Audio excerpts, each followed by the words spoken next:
الحمد لله رب العالمين، والصلاة والسلام على سيد الأنبياء والمرسلين وعلى آله وأصحابه أجمعين. أما بعد، فأعوذ بالله من الشيطان الرجيم. بسم الله الرحمن الرحيم. قال الله تبارك وتعالى: والمؤمنون والمؤمنات بعضهم أولياء بعض يأمرون بالمعروف وينهون عن المنكر. صدق الله العلي العظيم. وقال عليه الصلاة والسلام: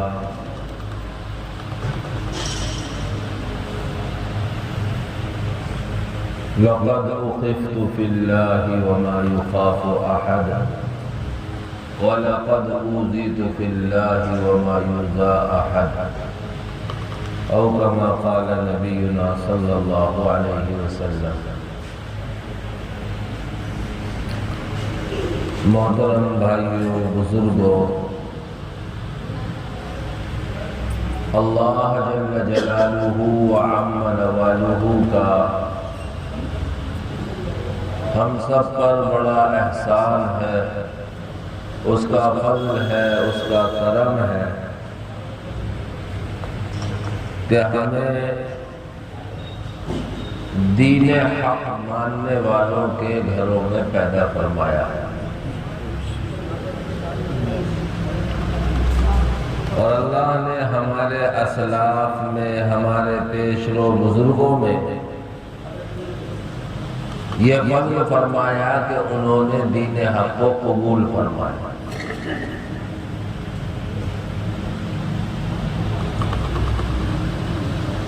یہ اللہ کا بہت بڑا احسان ہے. عقل سلیم مل جائے اور عقل سلیم کے بعد دین صحیح مل جائے، یہ اللہ کا بہت بڑا احسان ہے. دنیا اور آخرت کی کامیابی کی کنجی اور چابی.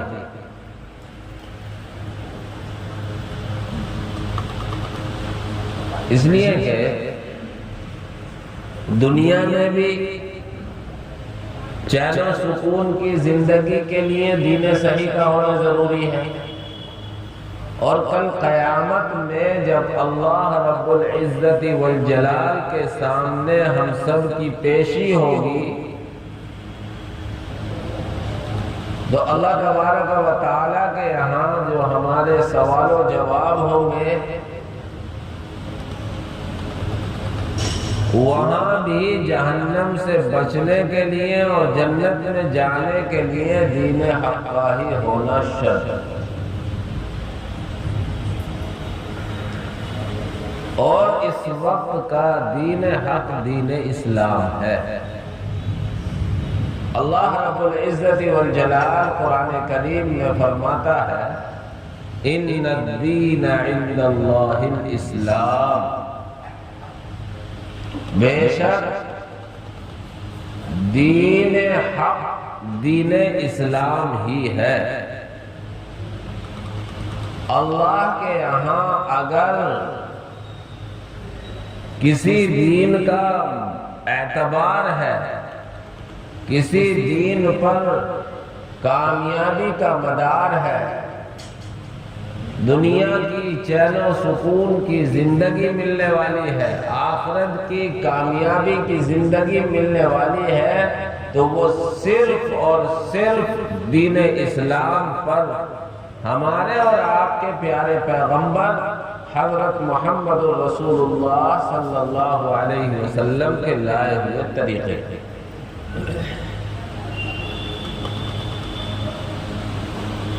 اسی میں کامیابی منحصر ہے، اسی میں دنیا اور آخرت کی نجات ہے. اس کے بغیر نہ دنیا میں سکون ملے گا اور نہ آخرت میں کامیابی ملے گی.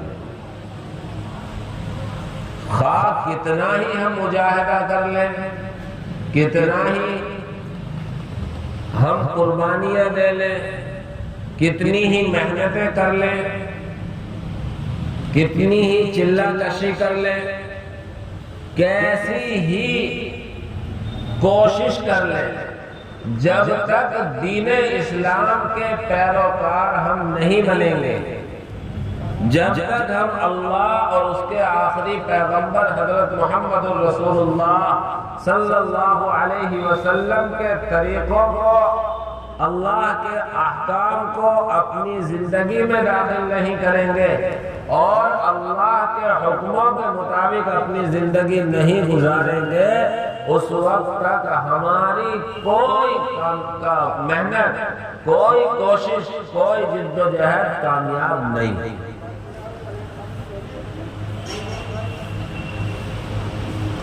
اللہ نے صاف اعلان کر دیا، ان الدین عند اللہ الاسلام، بے شک دین حق دین اسلام ہے اللہ کے نزدیک۔ وَمَن يَبْتَغِ غَيْرَ الْإِسْلَامِ دِينًا فَلَن يُقْبَلَ مِنْهُ، اگر کوئی دین اسلام کے علاوہ کسی دین کو تلاش کرے گا، کسی دین کے مطابق عمل کرے گا، کسی دین کو فالو کرے گا، کسی دین کے مطابق اپنی زندگی گزارے گا، کسی اور دین کے مطابق جد و جہد کرے گا، فرمایا فَلَن يُقْبَلَ مِنْهُ، ہرگز اس کی طرف سے یہ قابل قبول نہیں۔ کتنے لوگ محنتیں کرتے ہیں، چلہ کشی کرتے ہیں، یہاں تک کہ سفر بھی وہ لیٹ کر کرتے ہیں، آپ نے دیکھا ہوگا بہت سی مرتبہ ننگے پیر چلتے ہیں، کئی روز، کئی دن اور کئی بلکہ یہ کہہ لیجئے مہینے بھی ایسے ہیں، نہ کھاتے ہیں، نہ پیتے ہیں، نہ نہاتے ہیں، لیکن ان کی یہ ساری محنتیں بیکار۔ کیوں؟ اس لیے کہ دین اسلام نہیں ہے ان کے پاس۔ ابھی آپ نے کچھ دن پہلے ہمارے ملک میں ایک بڑا پروگرام ہوا، دیکھا ہوگا، کوئی اس لائن کی محنت کر رہا ہے کہ اس نے کبھی ناخن نہیں کٹائے برسوں، کسی نے برسوں سے بال ہی نہیں کٹائے، کسی نے برسوں سے نہانے دھونے سے کوئی تعلق نہیں رکھا۔ الحمدللہ ثم الحمدللہ، اللہ نے ہم سب پر فضل فرمایا کہ اللہ نے ہمیں دین حق سجایا، دین حق ماننے والوں کے گھر میں پیدا ہوئے، اسلام کے ماننے والوں کے گھر میں پیدا ہوئے، آج ہم شان سے زندگی گزار رہے ہیں، ایک خدا کے سامنے ماتھا ٹیک رہے ہیں، یہ اللہ کا بہت بڑا انعام ہے۔ جملہ بہت آسان ہے کہ الحمدللہ اللہ نے ہمیں مومن بنایا ہے، مسلم بنایا ہے، اللہ اور اس کے رسول صلی اللہ علیہ وسلم کے ماننے والوں کے گھر میں پیدا کیا ہے، لیکن اگر اس کو ہم دیکھیں، اس کے پیچھے جو بلا واسطہ خود مسلمان ہوئے ہیں، انہوں نے کیسے قربانیاں دی، اور آج بھی جسے اللہ دین حق کی توفیق دیتا ہے اور جسے اللہ رب العزت والجلال اسلام کی حقانیت سمجھا دیتا ہے، تو اس زمانے میں بھی وہ اپنی سب کچھ ترک کرنے کے لیے اور ساری کی ساری قربانی دینے کے لیے تیار ہو۔ یہ اسلام کی خصوصیت ہے۔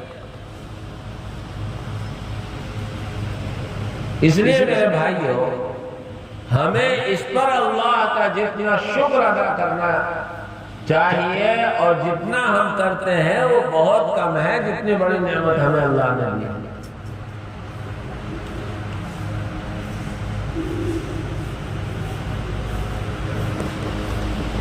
تو اس پر تو ہمیں اللہ کا شکر ادا کرنا چاہیے کہ اللہ نے ہمیں دین اسلام کا ماننے والا پیدا کیا۔ اللہ پر کسی کا زور نہیں تھا، اللہ پر ہمارا کسی طرح کا دباؤ نہیں تھا، یہ محض اللہ نے فضل فرمایا کہ ہم ایمان والوں کے گھر میں پیدا ہو۔ پہلا انعام ہی، اور دوسرا انعام ہمارے ساتھ یہ ہے اللہ کا کہ اللہ نے ہمیں دین دینے کے ساتھ ساتھ دینی فکر عطا فرمایا۔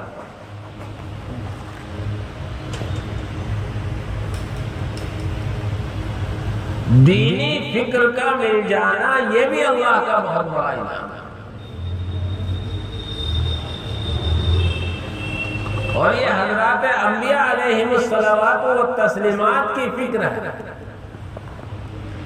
کہ ہر نبی کی یہ کوشش اور یہ محنت ہوتی تھی، ہر نبی کا یہ وظیفہ ہوتا تھا، ہر نبی کی یہ ذمہ داری ہوتی تھی کہ وہ اللہ کے بندوں کو اللہ سے جوڑ دے۔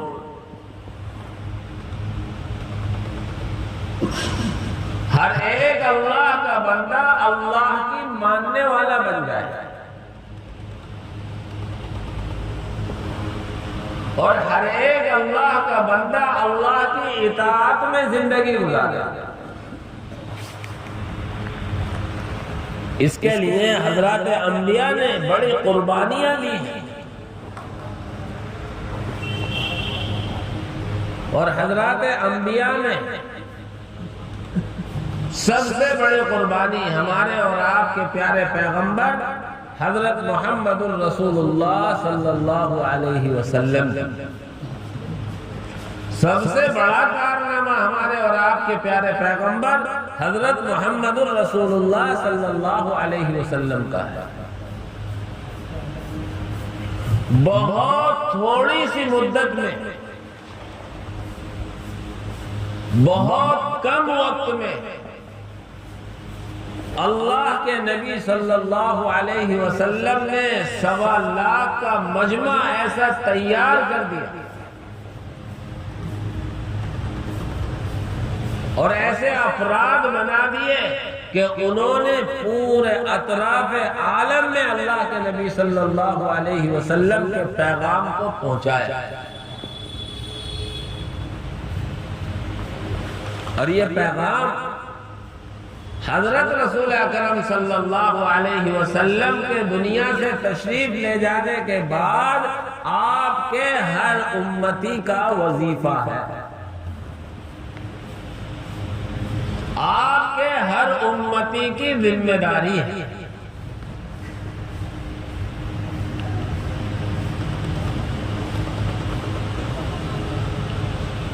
اللہ ہمیں اس ذمہ داری کو سمجھا دے۔ حضرات صحابہ کرام رضوان اللہ تعالی علیہم اجمعین نے اس ذمہ داری کو بخوبی سمجھا کہ اللہ کے پیغام کو اللہ کے بندوں تک پہنچانا، انہیں دنیاوی خرافات سے نکال کر دین اسلام کے صحیح طریقے کو بتانا، انہیں دنیا کی تنگیوں سے نکال کر دین کی آسانیوں میں لانا، یہ ان کا اپنا فرض منصبی تھا، انہوں نے اس کو سمجھا۔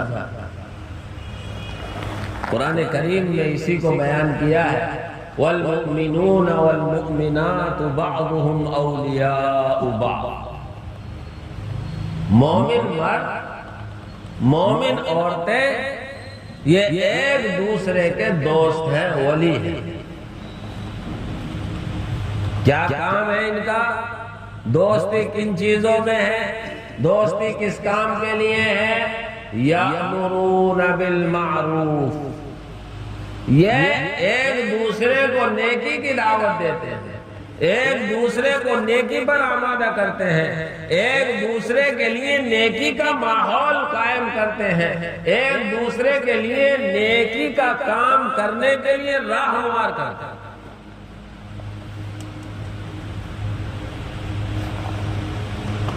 میرے بھائیو، بہت بڑا کام ہے، اگر ہمارے سمجھ میں آ جائے، لوگوں کو ان کے نفع کی باتیں بتانا، ان کو ان کے فائدے کے کاموں پر لگانا، ان کو ان کے نقصان سے بچانا، یہ ایک اہم ذمہ داری ہے۔ حضرت جابر بن عبداللہ رضی اللہ تعالی عنہ آخر وقت میں مسلمان ہوئے، اللہ کے نبی صلی اللہ علیہ وسلم کے دنیا سے جانے سے شاید 4 سال پہلے۔ جب آ کر اللہ کے نبی صلی اللہ علیہ وسلم سے وہ بیعت کرتے ہیں، اسلام قبول کرتے ہیں، تو آپ علیہ السلام نے انہیں بہت ساری چیزوں پر بیعت لی ہے۔ ایک چیز اللہ کے نبی صلی اللہ علیہ وسلم نے ان سے اس بات پر بھی بیعت لی ہے کہ ہر مسلمان کے لیے خیر خواہی کا معاملہ رکھنا ہے۔ ایک دوسری حدیث میں ہے، اللہ کے نبی صلی اللہ علیہ وسلم فرماتے ہیں الدین النصیحہ، دین خیر خواہی کا نام ہے۔ اللہ کے نبی صلی اللہ علیہ وسلم سے حضرات صحابہ نے عرض کیا، قالوا لمن یا رسول اللہ، خیر خواہی کس کے لیے ہوگی؟ اللہ کے نبی نے تفصیل بیان کی، للہ ولرسولہ ولکتابہ ولأئمة المسلمین وعامتہم۔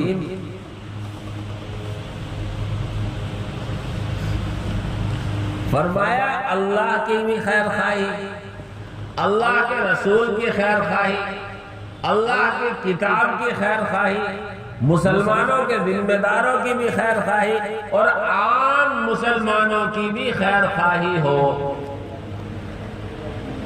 اللہ کی خیر خواہی کا مطلب یہ ہے کہ یہ ہمارا سر صرف اللہ کے سامنے جھکے، ہم اپنا خالق اور مالک صرف اللہ کو مانتے ہیں، ہمارے ذہن و دماغ میں، ہمارے عقیدے میں یہ رچا اور بسا ہوا ہو کہ دنیا میں نفع دینے والی ذات، دنیا میں نقصان پہنچانے والی ذات، دنیا میں شفا دینے والی ذات، دنیا میں بیماری دینے والی ذات اگر ہے تو صرف اور صرف اللہ رب العالمین کی ذات۔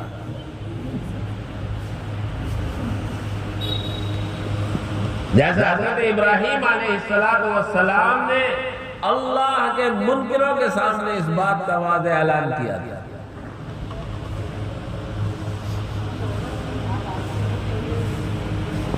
اور اللہ کے رسول کی خیر خواہی کیا ہے؟ اللہ کے رسول صلی اللہ علیہ وسلم کی خیر خواہی یہ ہے کہ جناب حضرت رسول اکرم صلی اللہ علیہ وسلم کے طریقوں کو اپنی زندگی میں داخل کیا جائے، آپ علیہ السلام کی تعظیم و تکریم ہمارے دل میں ہو، آپ علیہ السلام پر درود و سلام پڑھا جائے، آپ علیہ السلام کے حقوق ادا کیے جائیں۔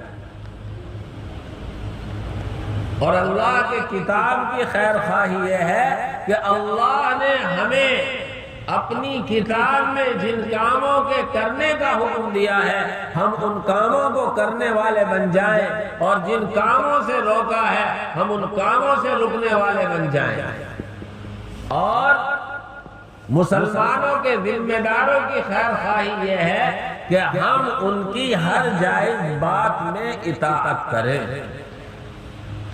جب جب وہ اللہ اور اللہ کے رسول صلی اللہ علیہ وسلم کے حکموں کی خلاف ورزی نہ کروائیں اس وقت تک ہم اپنے ذمہ داروں کی اطاعت کریں۔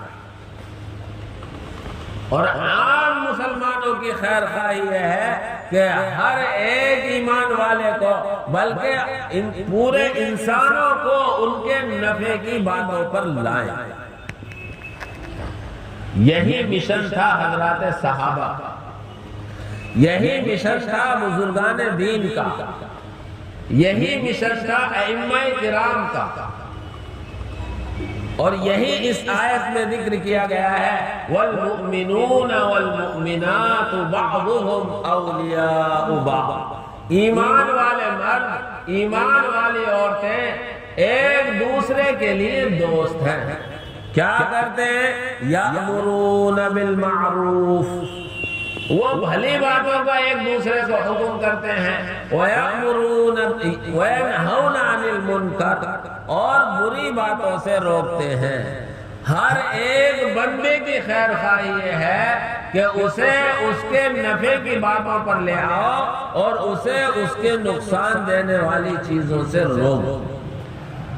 میرے بھائیو، یہ ذہن میں رکھو، اللہ نے جن کاموں کے کرنے کا ہمیں حکم دیا ہے یا جن چیزوں کے استعمال کا حکم دیا ہے ان میں ہمارے لیے سراسر بھلائی ہے، اور اللہ نے جن کاموں سے ہمیں روکا ہے، اللہ نے جن کاموں سے ہمیں منع کیا ہے یا جن چیزوں کے استعمال سے منع کیا ہے اس میں 100% ہمارا نقصان ہی نقصان۔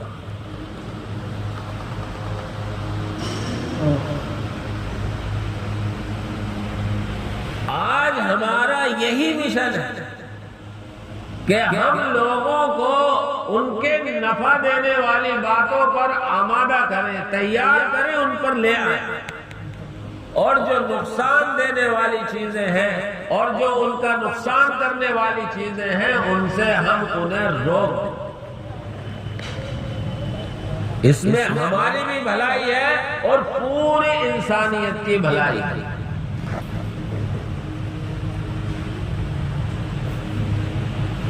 حضرات انبیاء کا یہی مشن تھا، حضرات صحابہ کا یہی مشن تھا، بزرگان دین کا بھی یہی مشن، اور کسی نہ کسی درجے میں الحمدللہ اللہ نے ہم سب کو اس طرح اس دعوت و تبلیغ کی محنت سے جوڑا ہے، اس کا بھی یہی مقصود ہے۔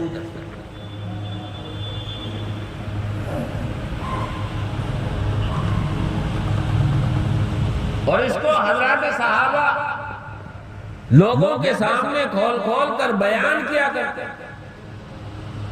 ایک صحابی ربیع ابن عامر رضی اللہ تعالی عنہ رستم کے دربار میں جاتے ہیں اور اس سے ملاقات ہوتی ہے، پوچھتے ہیں تم کون ہو، کس کام کے لیے آئے ہو؟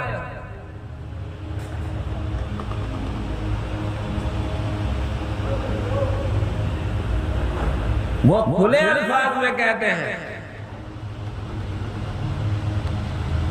نحن عباد اللہ، ہم اللہ کے بندے ہیں، ابتعثنا اللہ لنخرج العباد من عبادت العباد الى عبادت رب العباد ومن ضيق الدنيا الى سعتها ومن جور الاديان الى عدل الاسلام۔ حضرات صحابہ ہر ایک اس چیز کو سمجھتا تھا۔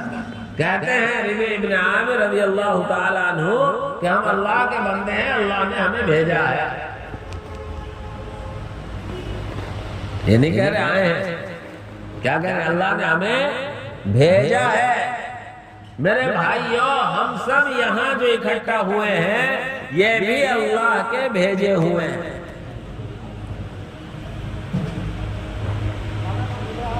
ہمارا عقیدہ ہے کہ اللہ کے بغیر ایک پتا نہیں ہلتا، ایک ذرہ ادھر سے ادھر نہیں ہو سکتا، یہ اللہ نے منتخب کیا ہے، چنا ہے۔ تو حضرت ربیع ابن عامر رستم کے دربار میں کہتے ہیں کہ اللہ نے ہمیں بھیجا۔ مشن کیا ہے؟ ذمہ داری کیا ہے؟ لنخرج العباد من عبادت العباد، تاکہ ہم بندوں کو بندوں کی غلامی سے نکال کر اللہ رب العالمین کی غلامی میں داخل کر دیں۔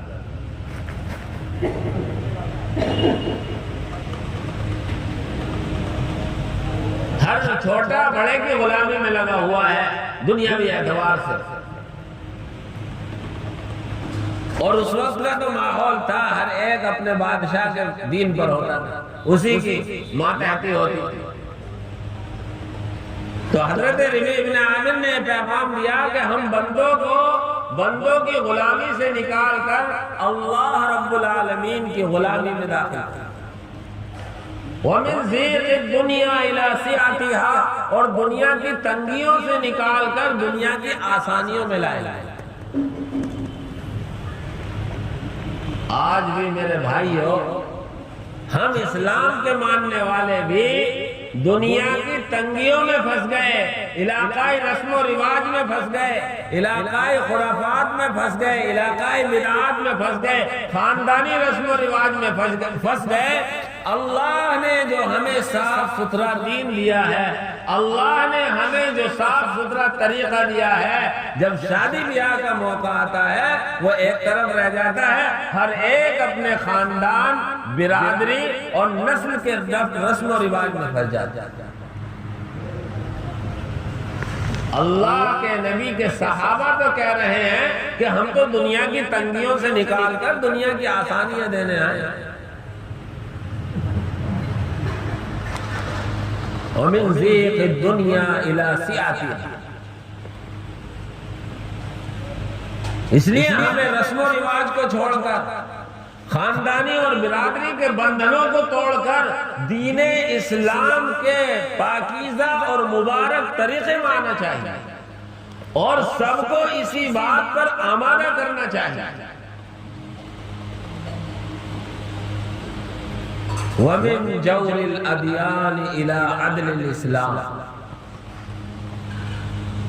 کہتے ہیں کہ اور ہم مختلف مذہبوں کے ظلم و زیادتی سے نکال کر اسلام کے عادلانہ نظام میں ہم تمہیں لانا چاہتے ہیں۔ آپ میں سے بہت سے لوگوں نے پڑھا ہوگا، بہت سو نے سنا ہوگا، دوسرے مذہبوں کے بارے میں آپ دیکھیں، ایک زمانہ تھا کہ اگر شوہر کا انتقال ہو گیا تو بیوی کو اس کے ساتھ جلنا ہی تھا۔ ہر ایک کی اپنی عمر مقدر ہے، لیکن وہاں یہ ظلم تھا، زیادتی تھی کہ بیوی کو اب تو جان دینی ہے، چاہے نہ چاہے۔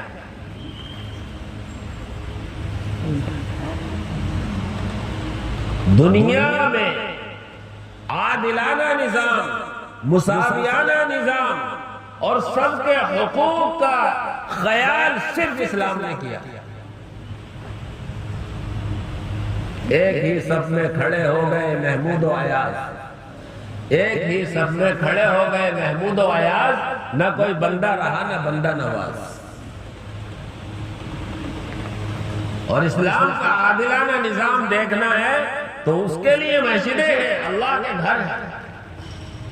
جو پہلے آ گیا، جہاں آ کر اس نے اپنی جگہ متعین کر لی، تو وقت کا بادشاہ بھی ہے، اس کی مجال نہیں ہے اسے وہاں سے ہٹا دے۔ وہ بات دوسری ہے، کوئی ایثار کر دے، کوئی دوسرے کے لیے قربانی دے دے، الگ ہٹ جائے، وہ الگ ہے۔ اور مسئلہ بھی یہی ہے کہ مسجد میں جس نے صف میں پہلے آ کر جگہ بنا لی، کسی دوسرے کے لیے آ کر جائز نہیں ہے کہ اسے اٹھائے۔ یہی ہے اسلام کا عادلانہ نظام۔ حبشہ کے رہنے والے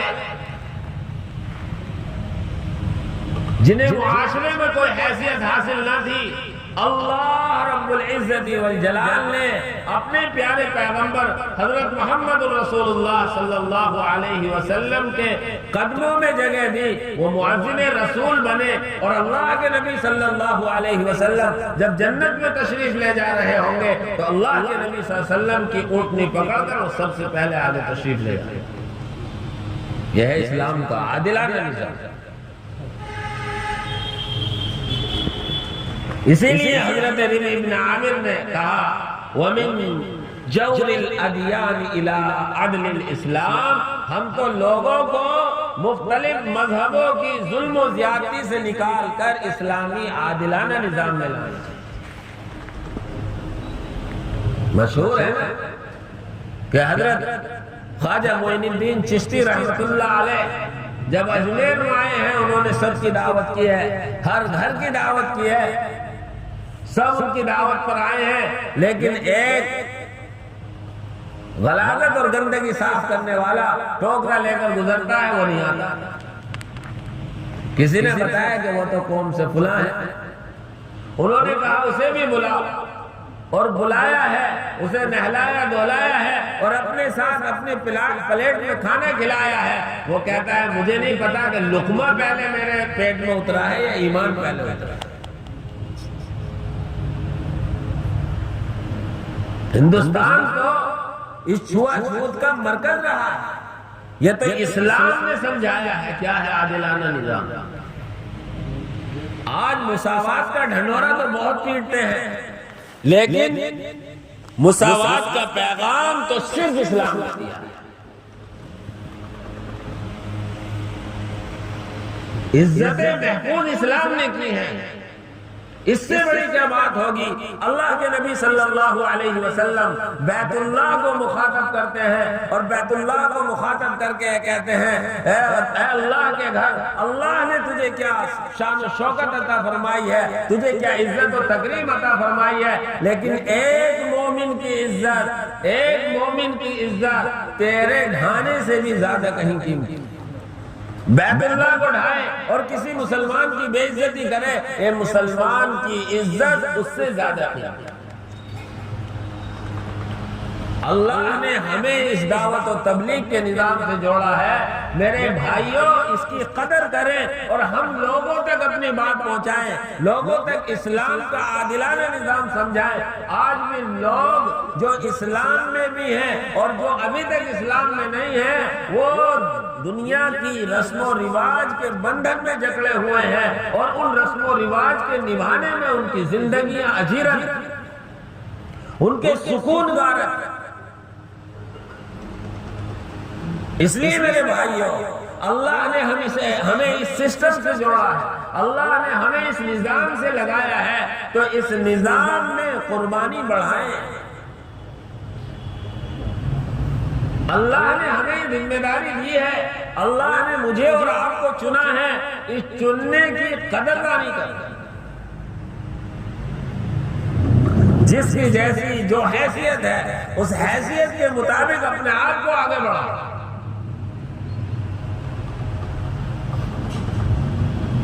ہماری وسعت ہوتے ہوئے ہم جس کام کو کر سکتے ہیں اس میں اگر ہم نے قدم پیچھے ہٹایا تو اللہ کی طرف سے ہماری پکڑ ہو سکتی ہے۔ اس لیے میرے بھائیوں، جس طرح ہم اس نظام سے جڑے ہوئے ہیں اور اسلام کی حقانیت کو کسی نہ کسی درجے میں سمجھتے ہیں اور اس کا ہم فائدہ اٹھا رہے ہیں، یہ پوری امت تک یہ بات پہنچانی ہے، پوری انسانیت کے لیے ہمیں محنت کرنی ہے۔ ایک وہ دن آئے گا کہ اللہ کے نبی صلی اللہ علیہ وسلم کا یہ قول فاطمہ رضی اللہ تعالیٰ عنہ سے جو کہا تھا، ہر کچے اور پکے گھر میں تیرے باپ کا لایا ہوا دین اور طریقہ پہنچ کر رہے گا، وہ وقت دور نہیں ہے انشاءاللہ۔ ہم اور آپ اس میں لگ جائیں تو اللہ ہمارا بھی بیڑا پار کرے۔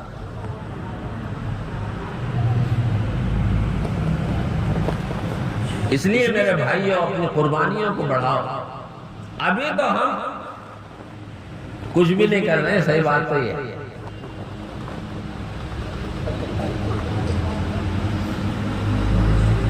اس لیے میرے بھائیوں، کوشش کر اپنے آپ کو آگے بڑھانے کی اور اپنے آپ کو کھپانے کی اور اپنے آپ کو لگانے کی خود فکر کریں۔